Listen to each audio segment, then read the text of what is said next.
Assalamualaikum warahmatullahi wabarakatuh. Selamat datang di channel Pondok Tahfiz An-Najah. Ya, Ramadan kali ini kita akan menemani teman-teman untuk ngabuburit dengan obrolan menarik seputar ilmu Al-Quran, tips jago bahasa Inggris, hingga internet marketing.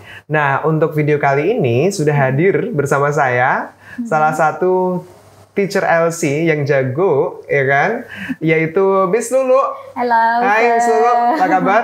Alhamdulillah baik. Gimana puasanya? Lancar nggak? Alhamdulillah lancar. Oke, alhamdulillah ya. Masih istiqomah? Alhamdulillah.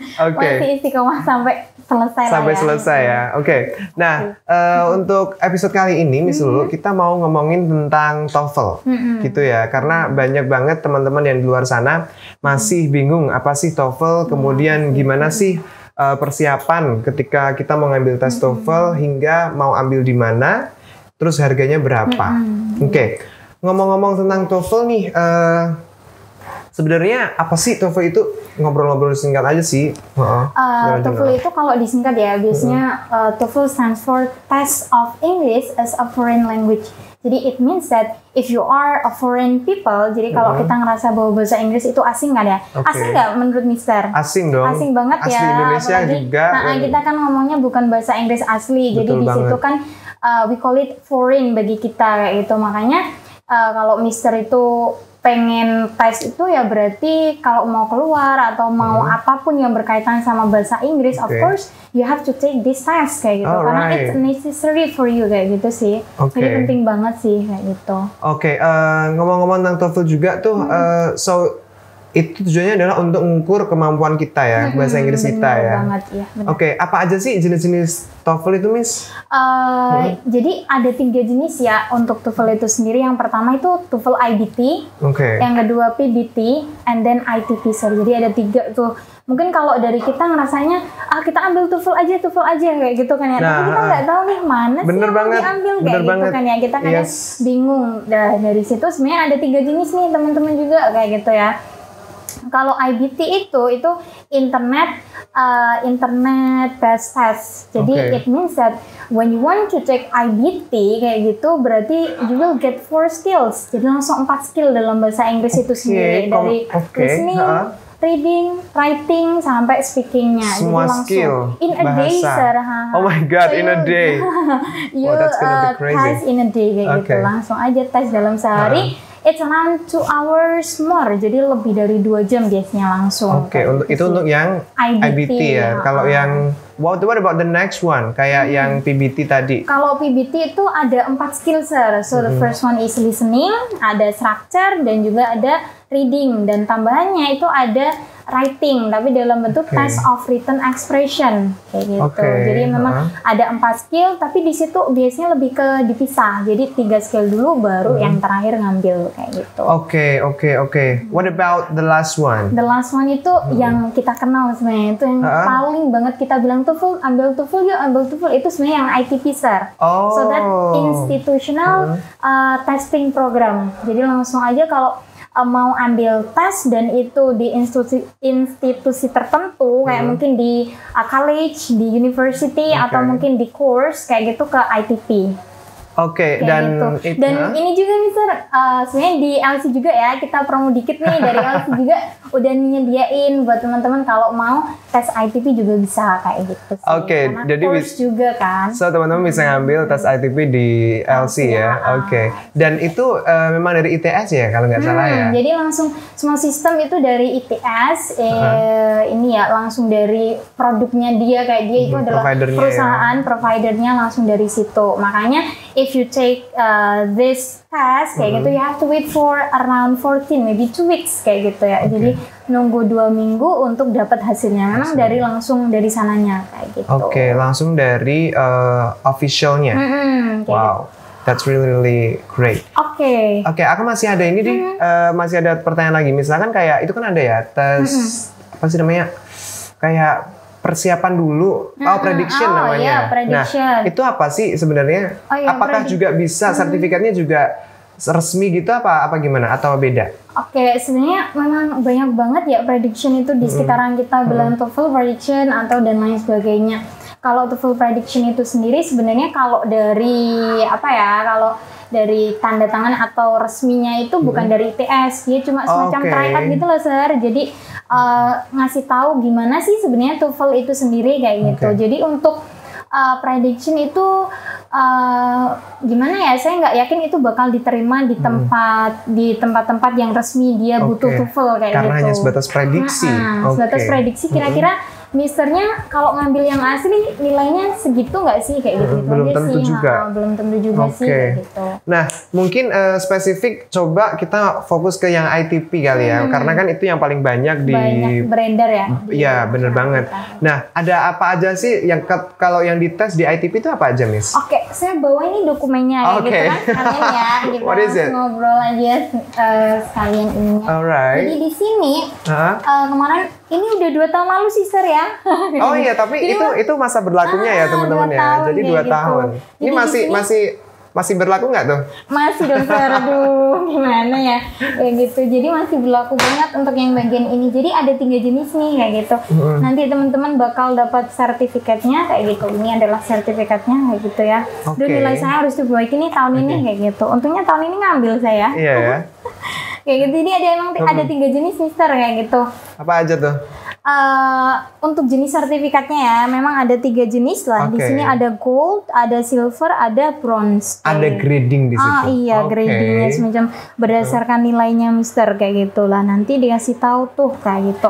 Lah, secara kalau kita lihat di situ yang pertama ada listeningnya, terus ada structure, ada readingnya kayak gitu. Ada 3 section ada 3 yang diuji. Section kayak gitu. Langsung dinilai berdasarkan jawaban yang benar kayak gitu. Ini tahun saya ya. Ini tanggal tes saya tuh 22 Jun kemarin tahun lalu 2019 deh. Wow, udah lama sih. Itu kan banyak ya, maksudnya 3 kan di situ. Itu prepare-nya gimana tuh? Kan kita ngomongin prepare-nya deh. Gimana tuh preparationnya, persiapannya ketika mau ngambil secara overall actual test kayak gini nih? Sebenarnya ini sama aja kayak mister ngambil ujian kayak gitu, national exam kayak gitu kan, nggak bisa seminggu 2 minggu kan pastinya ya, karena itu kan melewati tahapan kita harus bener-bener understand banget tentang materi itu ya, jadi memang perlu banyak latihan sih, karena memang ini adalah jenis tes kayak gitu, nggak mudah sih kalau saya bilang ya nggak mudah. Untuk melakukan ini, jadi benar preparation banget untuk waktu bisa aja sih sebulan, bisa aja, cuma benar-benar harus fokus di sini kayak gitu. So you have to make it as your priority, first priority kayak gitu ya. Mungkin harus jungkir balik dulu ya buat prepare itu ya. Bener banget mister, apalagi kalau kita dari basic banget kayak gitu ya, emang harus kita sebagai teacher kayak gitu kan tetap harus motivate mereka buat untuk tiap harinya latihan kayak gitu. Memang sama kayak ujian sih, jadi perlu try out, perlu prediction dan lain sebagainya itu untuk tahu hasilnya kita seberapa. Apa sih kemudian manfaat yang bisa kita ambil untuk tes TOEFL apa sih sebenarnya? Selain untuk mungkin hasil sertifikatnya bisa kita pakai untuk daftar beasiswa mungkin atau daftar pekerjaan. Apalagi Miss? Kalau itu sertifikat dari ITP kayak gini ya mister, itu udah kayak langsung bener-bener terpercaya kayak gitu kan ya, karena memang dari ITS sendiri, jadi dari situ mister kalau dari institusi biasanya setiap kampus itu mewajibkan mister kalau mau lulus wajib tuh ngasih TOEFL ITP kayak gitu, biar dia lulus kayak gitu. Untuk kelulusan, untuk sekolah lagi kayak gitu itu juga bisa, untuk kedinasan dan lain sebagainya, untuk melamar kerja seperti yang mister bilang, untuk beasiswa of course, dan di beberapa short course itu juga perlu ngasih sertifikat juga sih, biar nanti kalau mister hilang atau di sana kan bisa at least ya, English kan udah kayak international language. Jadi kalau ada apa-apa bisa langsung ke ngomong kayak gitu, udah terpercaya lah setidaknya kayak gitu ya. Tadi ya teman-teman tentang TOEFL ya, yang mungkin manfaatnya sampai detail-detailnya seperti apa. Nah, berikutnya mari kita ngomongin tentang yang listening section, Miss.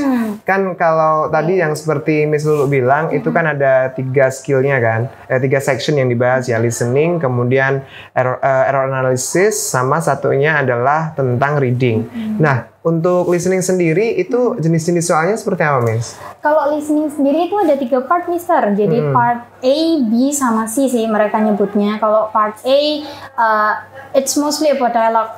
Jadi kayak kita ngobrol biasa kayak gitu. Nanti biasanya pertanyaan what does the man mean dan lain sebagainya gitu aja sih. Jadi kita kayak langsung kira-kira imply aja sih mereka ngomongin apa, dialognya di mana dan lain sebagainya. So kind of dialog aja sih untuk yang pertama.